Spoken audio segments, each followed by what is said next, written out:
Washington Commanders go and beat the Detroit Lions in the Lions' first playoff game this year. Unbelievable. The 15-win Lions go down. The only other 15-win team I think that lost their first playoff game was the 15-1 Packers, led by Aaron Rodgers and Mike McCarthy, by the way. So I just wanted to talk about this because it's such a crazy thing. And watching it, I just couldn't believe what I was watching.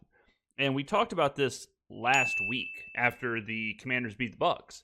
And we had a whole conversation about how, like, what's happening really isn't normal.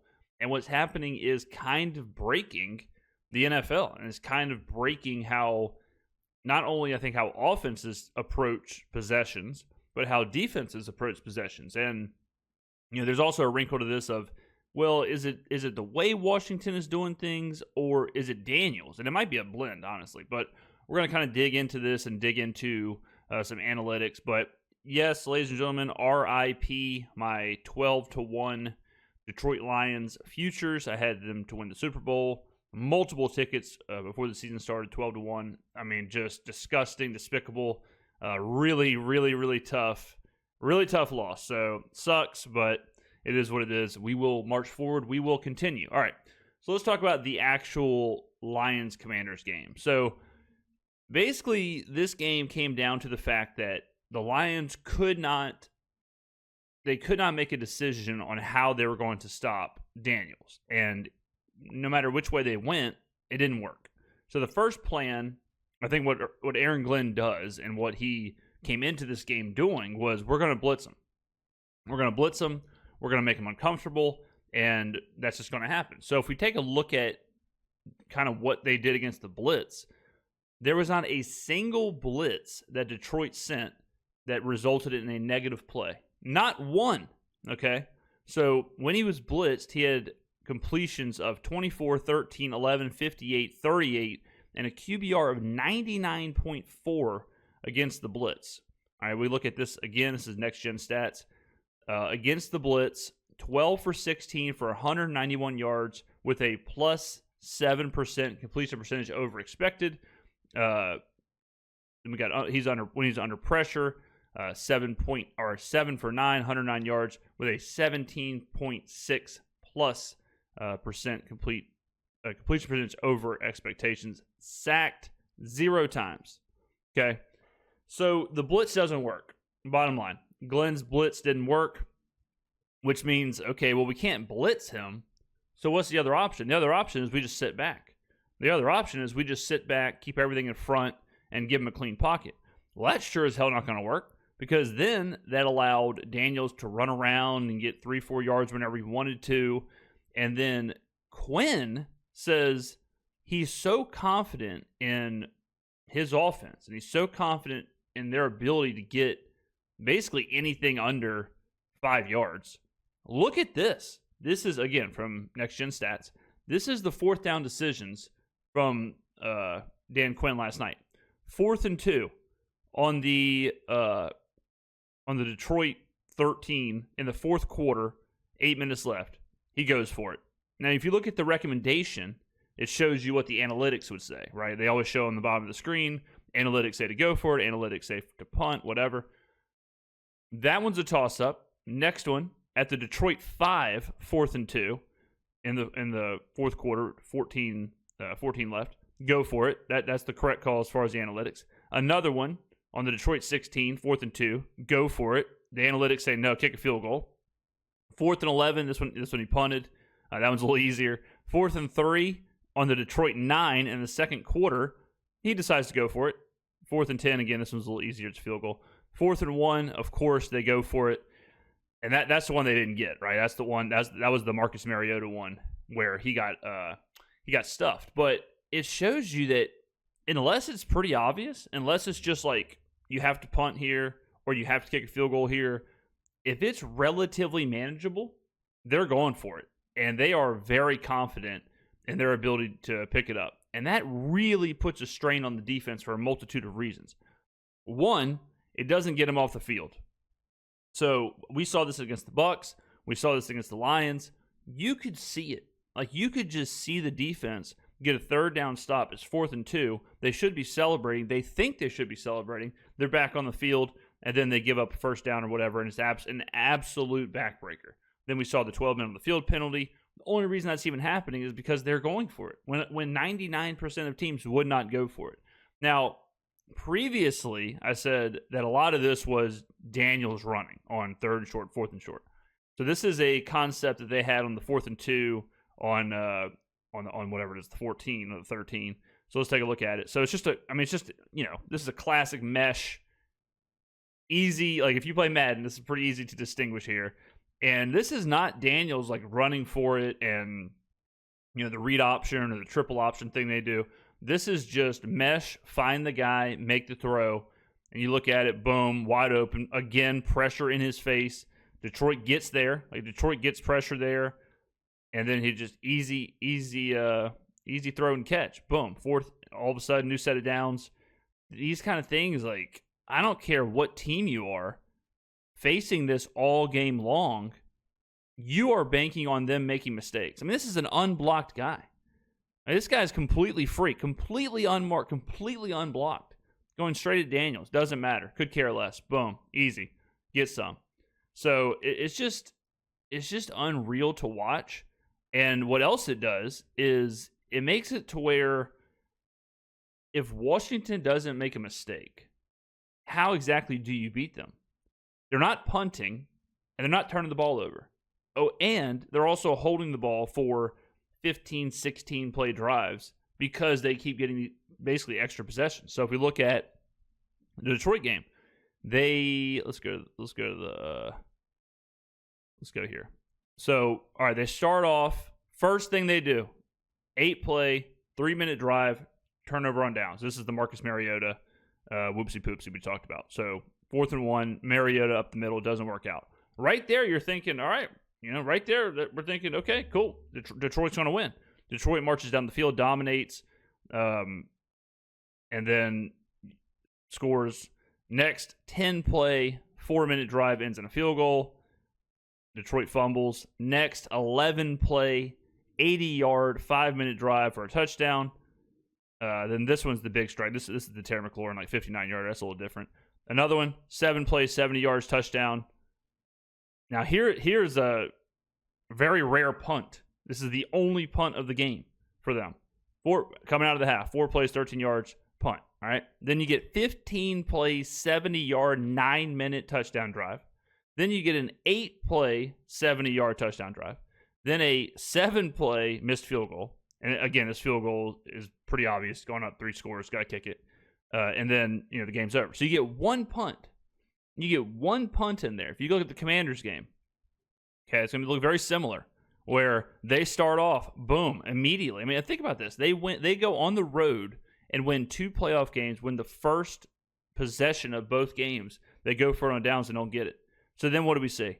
We see 17 plays, 92-yard touchdown drive, 11-play drive that ends in a field goal, 10-play, 66-yard drive that ends in a field goal, 12-play, 6-minute drive that, again, turnover on downs, then a touchdown drive, then a 10-play, 51-yard drive that ends in them running the clock out. So in 2 playoff games, they punted once. 2 playoff games, they punted once. See how many times and they went for it 5 times on 4th downs against the Bucs, and 4 times against the Lions. So they have 1 punt. They have 9 4th down plays. Crazy, okay? Converted 6 of them. So there's 6 of 9 on 4th downs on the road in the playoffs. 3rd down, they were really good on 3rd down against the Buccaneers. 8 for 15. Not so much against the Lions. 4 for 12. Not that it matters though, because 3rd down is basically 2nd down to the Commanders. They don't. I mean, they just don't care, because 4th down to them is a legitimate down. And if you look at like Daniels, like this is what's so crazy, is he's not. It's not like a Lamar thing. It's not where he's chunking you for these like 20, 30-yard rushes and you can't stop it, and it's just him running the ball. He's running the ball kind of at an average rate. I mean, 16 carries, 51 yards, 3.2 yards a carry for a long of 15. That's not like Cam Newton in his prime. That's not Lamar Jackson right now. That is just taking that 3, 4, 5 yards, converting when you have to, but it's just part of their offense. And I can't remember outside of college, because this happens in college all the time, but I can't remember a time where this quarterback run thing, this willingness to get 3, 4 yards, was such a foundation of the offense. And it's super old school. I remember, like, in 2000 hearing this all the time, but if you run the ball 3 times, 4 times in a row, you get a first down. And this Washington Commanders team is actually doing that. They are actually willing to say, that sounds good to us. Like, yeah, that math checks out. We'll do that. And they do it. I mean, I don't know. Now here's the part where you got to wonder, okay? Is it this philosophy of, we'll take our shots, we're willing to take 3, 4 yards if nothing else happens, we'll take that, but we're just going to keep pushing and we're going to keep going for it, and we believe that 3 times 4 is 12. We believe that's going to work out for the entirety of the game. Is it just that philosophy, or is it how good Daniels is? Because, again, like, that philosophy doesn't explain how good he is against the blitz. That philosophy doesn't explain some of those next-gen stats that we just saw. So is it a merger of Daniels being just that good, like legitimately one of the best performing quarterbacks ever right now? Is that what it is, lightning in a bottle type situation? Or is it a merger of both? Is it a blend of both to where he's just the perfect guy for this system? It's kind of like, it's one of those things too where you can't really replicate it unless you have a Jayden Daniels or a Lamar Jackson, a guy who, if you need him to pick up 3 or 4 yards, he'll do it, no problem. Or even like Josh Allen, but also he can absolutely execute these like mesh kind of passing plays and kind of this scheme. It's crazy to watch, and I really think, like, moving forward, and you know how the NFL evolves so fast, but I really think this is kind of like that next evolution where, to me, it feels a lot like Steph Curry with threes in the NBA, where you see it happening and you're like, there's no way this can continue. There's no way you're supposed to shoot this many threes. I understand that 3 is more than 2, but this just seems like it's against everything we know.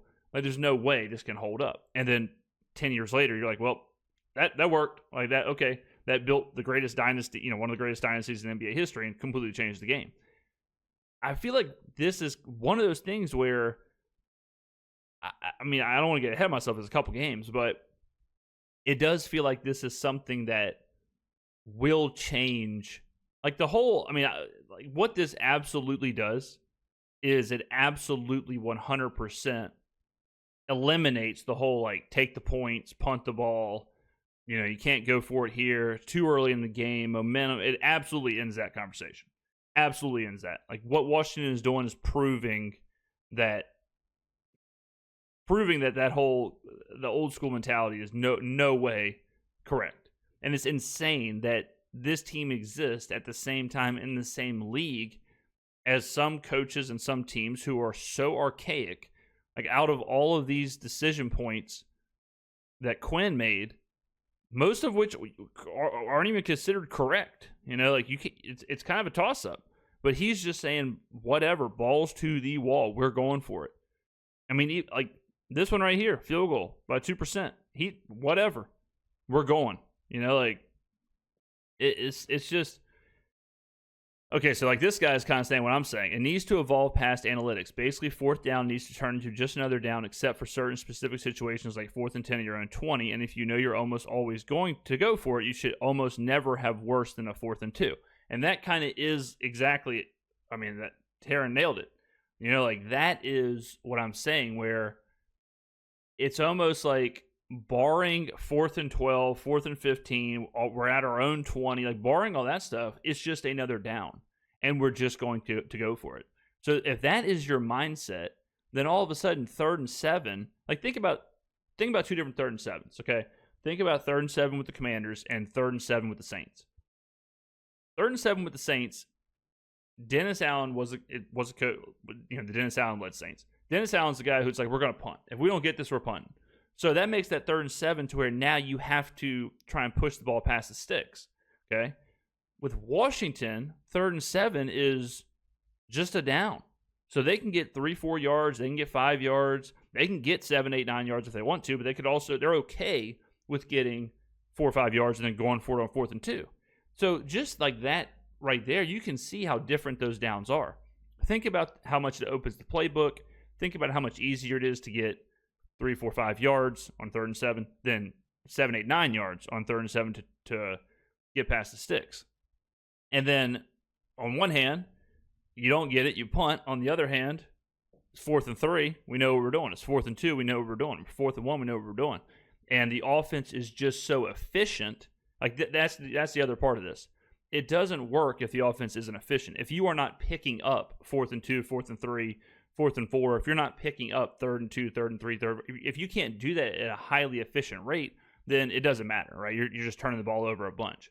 But simultaneously with this new adoption of this philosophy is basically what every Madden and college football 25 player does, is they know I can get 3-4 yards whenever I want because of either these broken mesh routes where you're just dumping it to the open guy, find the open guy, dump it, super efficient, or I'm just going to run a read option or something with my quarterback and good luck stopping it.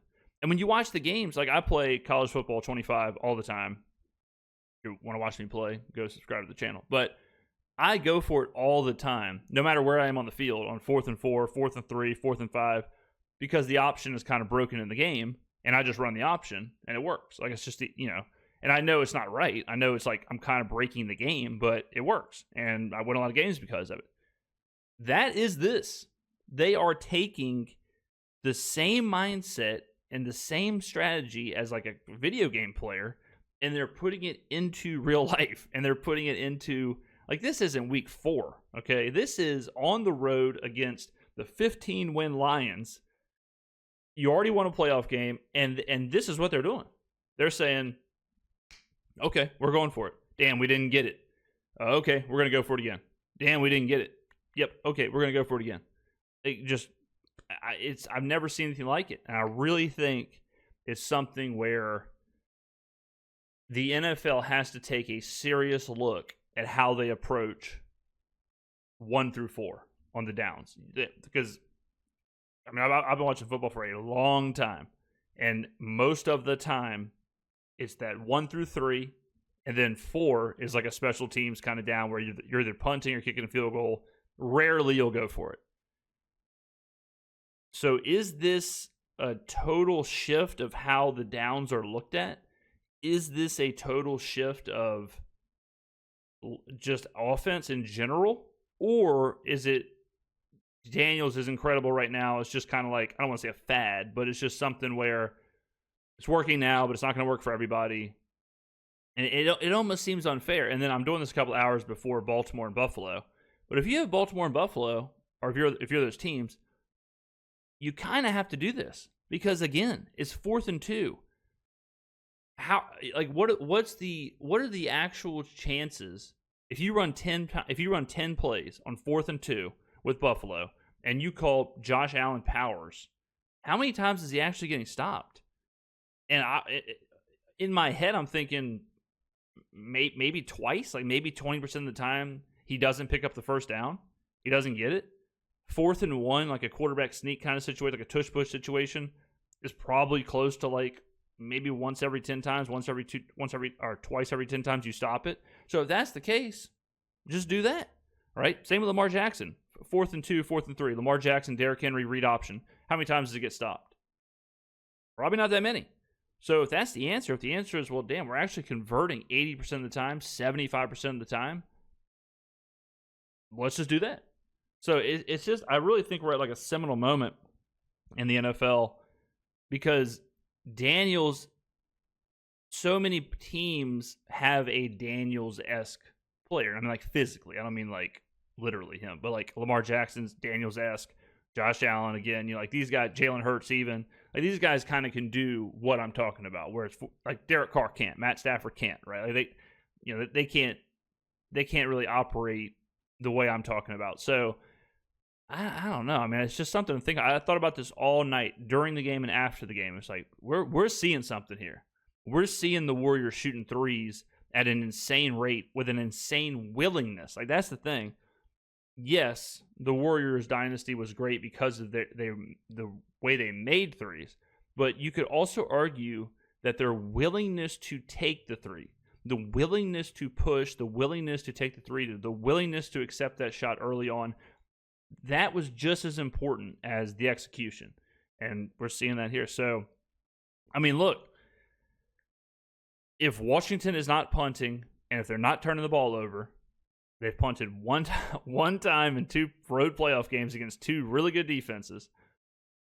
If that's the case, they can absolutely beat anybody. Absolutely. And it really would be insane if this, I don't want to say win the Super Bowl, but like, Washington can do this. I really think if this is how they're going to approach every game, they can absolutely win it all. I mean, because Philadelphia it's like, well, Philly's going to run it up there. Detroit ran it. Like, Detroit ran it very successfully. You take a look at this. Detroit had 521 yards of offense. Detroit had a 7.7 yards per play. Detroit ran the ball for 8.7 yards a carry for over 200 yards. But even amongst all that, they lost time of possession by 7 minutes, and they got absolutely smoked at home. Now, in this this singular game, yeah, you turn the ball over 5 times, you're going to lose. Like, that's just going to happen. So, like that's a big part of it too. But 4 for 4 in the red zone, 3 for 4 on 4th downs, 1 punt, no turnovers. We're watching something, folks. We are watching something. This is absolutely insane. All right, let me know what you thought about this. I just wanted to talk about the game. A lot of people were asking me to cover the whole thing because they know I made the video previously. And I'll say this too. Like, a lot of people are really hammering Detroit. I don't think this is about Detroit. I think Detroit, obviously the 5 turnovers is what you can peg this on, but I saw some people who were like, Ben Johnson, this is a Ben Johnson is exposed. Brother, you don't get exposed at 521 yards, 7.7 yards of play, and running the ball for 8.7 yards a carry with over 200 yards. You don't get exposed doing that, all right? Ben Johnson isn't throwing the 5 interceptions. So this is not a Ben Johnson got exposed. This is much more of a story about the Washington Commanders, Jayden Daniels, and their offensive philosophy and how they approach the game. All right, let me know in the comments below what you think. Thank you for watching. I will see you in the next video.